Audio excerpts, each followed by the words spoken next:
Hello everyone and welcome back to this glorious setting for King and Queen of the Court Brazil. I mean, it's paradise, isn't it? We hope you've been watching it for the last couple of days. We certainly have. Myself, Lewie, Lett, commentator with this man here, the absolute legend of the game, Olympic gold medalist, European champ, world champ, you name it. There aren't too many better Europeans that have done it. Julius, Brink, welcome back. But what a couple of days we've had. We've had fun, we've had some laughs, we've watched some great volleyball. Yeah, we had like a postcard scenery as well. I definitely want to mention that first. I mean, I've never seen a center court with that light in the backdrop like here. I mean, I was curious how Niterói shows up, because Rio de Janeiro is the place about Copacabana where the Olympics took place, or Ipanema or Leblon. But to be honest, this is the place to be, because right behind us we have like the most beautiful scenery ever. Unbelievable. Yeah, and if you didn't see it, the sun was setting just behind Christ the Redeemer yesterday, and I actually ran out of the commentary box to go to go and get a photo, because I thought I was witnessing something I would never see again in my life. That's how special this place is. And the volleyball's been pretty special as well. I mean, we came over here, we know that we were going to get South American flavor. Okay, not so many European teams as we're used to in Utrecht, but I think it's been brilliant for the development of this format in South America, and the level's been crazy good as well. Yeah, I'm very happy to see South America taking over control of this tournament, but with the lead and the dark horses on the women's side, for example, by the Dutch team that we actually didn't know so well. Dark horses? Yeah. He called it. Maybe we can get an edit of it. He called it on day one that the Dutchies were here as the dark horses, and they made the finals, well, easy. Actually, we must give credits to Wilco Nyland, the founder of King of the Court and CEO. He actually picked these girls, and he told me early, they're doing good, and it's probably for European also not the best timing, because they're about to end their season, but they show up here, played 45 minutes of beach volleyball, had a second day of rest then, because they made it straight after semifinal into the final round. And yeah, I mean, you can name up or drop some names who we're gonna face later on in that final. Julius said earlier on in the week, they could have just come here, they could win the whole lot today, the Netherlands, in just an hour and a half of playing beach volleyball. That would be pretty impressive. But before we look at the women's final that's coming up, we still have the matter of two men's semi-finals and a playoff coming up later on. Now, if I look at the pools today, one pool is a pool of death, and that's our first semi-final. It has the likes of Adrilson and Arthur. Now, we were really impressed with Adrilson on the opening day. That kid has a rocket arm, former world junior champion at under 21 level. They can go the whole way, can't they? Yeah, and I'm pretty impressed how the Brazilians, especially after finishing their tour stop here, they had a very long season. Their national tour was all over this year, so they stretched it quite well. And I mean, they showed up here and they were so ready to play. That's amazing. I really appreciate their effort, and that is what Brazil is about. You always bring up a kid coming from nowhere, and they're all so brilliant. I mean, volleyball is the #1 sport. Yeah, as soccer is their religion, right? But you say that, and then you look at that semi-final, the first semi-final coming up. In that pool, we also have the Grimaldt cousins from Chile. If you're new to beach volleyball, which we hope you won't be for very long, the Grimaldts won one of the biggest events of the calendar year in Gstaad earlier on. They take the cowbells home from Switzerland. They were ruthless on their first day as well. Yeah, and probably we picked them not on their peak, because they were just in preparation for the upcoming Olympic qualification procedure, which starts on the 1st of January.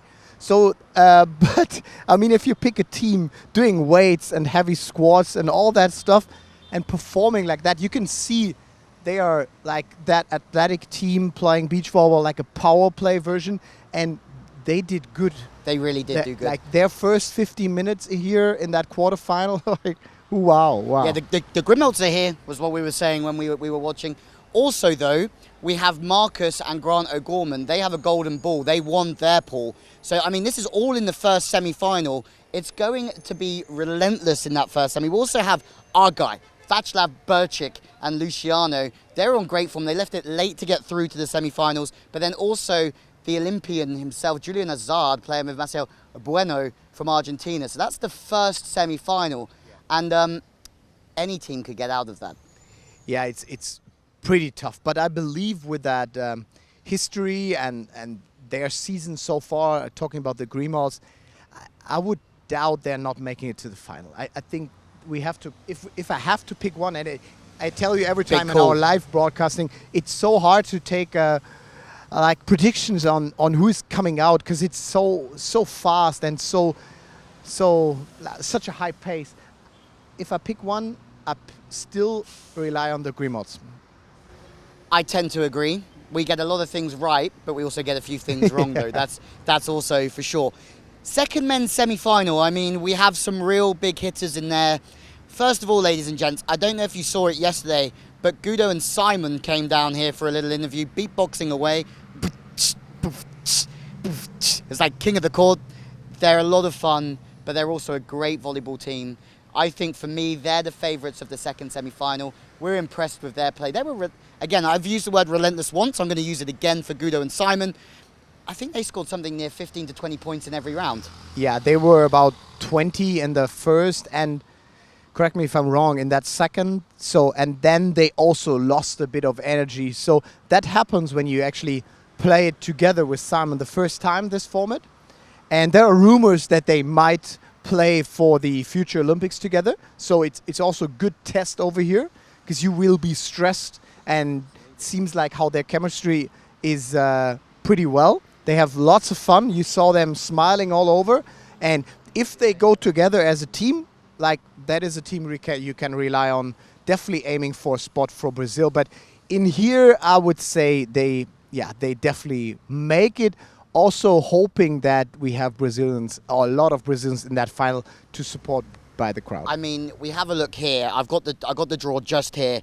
Adelmo and Mateus, they are dark horses, just quietly shifting through this draw. Also, Amieva and Evero were very, very impressive from Argentina as well. And Carrius and Hannibal, I mean, from Uruguay. It shows the depth of volleyball, not just in Brazil at the moment, but there aren't many bad teams coming out of South America, and it's showing here in King of the Court. I mean, men's Pool B, for me, is a lot weaker than men's Pool A. That's true. But that doesn't mean that we should underestimate them, because they are very, very good. Yeah, they are, and it's 100% correct what you're actually estimating for today. Wow. Congrats. Thanks, Julio. Yeah. Thanks. If you act like that, I will never do that again. You're never going to pump my tyres up on camera. No. Okay, women's final. We had some day yesterday. We hope that you were watching with us, but if you weren't watching with us, you can catch everything on King of the Court TV. Go back and watch it, because we had thrills, we had spills. It's exactly what King and Queen of the Court is about. Now, Julius, I'm going to put you on the spot here. What was your favourite moment of the women's competition yesterday? Because there are 2 or 3 moments in my head that just stand out. To be honest, it was kind of a sad moment, because I felt... I asked for favourite moments. Yeah, I felt very, very sad with Fernanda and Rebecca not making it. So, unfortunately, like, if someone is watching just because of them, I don't believe so. And me and you are both Team Rebecca as well. Yeah, we're both Rebecca fans. Yeah, Rebecca. She gave everything, and she's such a great player. We had very good interviews and talkings with her, but unfortunately she got kicked out in the knockout phase, so she's not in here. But, I mean, we've seen so many other Brazilian teams, like Andressa Victoria, for me, are dark horses from Brazil. They do more and more good on the international circuit as well. So we should definitely have an eye on them. And yeah, the Dutchies, like, nobody knows them. They play like a good beach volleyball, like a bit, I call it orthodox, the way they do it. Lots of service pressure, which is good. They serve the leather off of it, and I mean, nobody knows them, but they probably know that format the best, because they have it in the Netherlands as a national tour. So if someone is an expert on the female side, they are. Well, Julius has become a local at the Asahi shop just over there, BB's, and we've been there every day. Julius has been there at least 3 times a day, eating his calorie count in a nice, cool, refreshing desserts. But Wilco Nyland was with us there the other day, and he said, guys, I think this is maybe the 4th competition that they've played in Queen of the Court this year. So it does show that experience does count in this format of the game. And maybe that's been a benefit. Their brand of volleyball, as you said, service pressure, aggression, their side-out play, they get the hammer out very, very often. Also in that final, though, I want to just touch on Carol Hotta and Tori. I haven't seen Tori before this competition, but Tori's athletic, and then Carol Hotta really, really good with that off-body swing to the sideline as well. No bad Brazilian teams, especially in a final. Tayana and Hegeli, they won the tour event here. Tayana is a legend of this sport, really well suited. They were brilliant in the semi-final yesterday. We have Andressa and Victoria, we've spoken about them, and also the Argentinian pairing of Peralta and Pereira. Pereira having played at the Olympic Games in Tokyo. They snuck through at the expense of Rebecca and Fernanda last night. Just at the very end, the last possible space, they took it. There's some great times coming today, Julius. Yeah, and it's good to have some flavor in that bracket. So 3 Brazilian, a Dutchie, and an Argentinian pair, which is a nice setup, and we're all about to start the action, right? Are you excited? I'm very excited. He's always very excited. Julius is excited. I'm excited. Everyone here, King and Queen of the Court, having a great time. First time that we've been to Brazil with this fantastic concept. You know where to watch the action. King of the Court TV. We are going all over the world, so hopefully if you can't see us on King of the Court TV, you'll find us on a TV station that's more suited to yourself. We are starting action in about 3 or 4 hours time. Men's semi-finals, we have some playoffs of the men's competition, and we have the women's final as well. We hopefully will see you there. From myself and Julius, Wilco, the team, thank you always for your support. And finally, thank you to the players, because without you guys, this just wouldn't be the spectacle that it is. There's nothing to add. Thanks, Lewie, and can't wait to go up to the commentary booth with you. I can't wait either. Let's go. I'm excited. Let's go.